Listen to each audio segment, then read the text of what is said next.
Het is nog betiid als meesternemer Jesse Grijdanus op een paard gaat om de kwaliteit van het zwemwetten te controleren. Als eerste gaat er naar de blikpalen bij Grauw. Ik neem een monster en ik meet de zuurstof en de zuurgraad van het water. En dan neem ik nog een monster voor bacteriologisch onderzoek. En dat monster gaat maar naar het laboratorium. En daar wordt het verder onderzocht.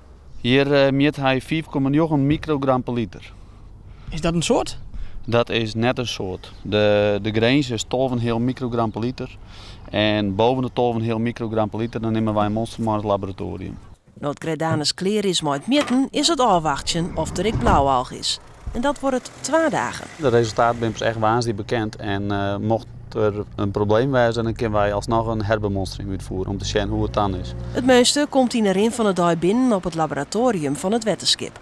Laborant Arjen Reitsma stiert al startkleer voor het onderzoek. Zie je nou aan?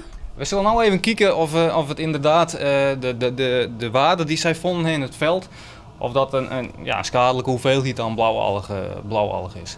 Zo zocht de blauwalg er onder een microscoop uit. Blauwalg. Gelukkig voor alle grauwsters is dit een oud meester. Ja, zo'n dingetje wat je hier ziet is op zich, omdat het heel veel uitvergroten is, valt dat wel wat met. Maar het gevaar zit hem in wanneer het in hele grote hoeveelheden voorkomt in het water. Dan wordt het schadelijk. De laatste handeling zit erop en dan is het wachten op het eindresultaat. Moet 2 dagen moet het in een incubator, een broedstoof, een broedkast. Waarom zo lang?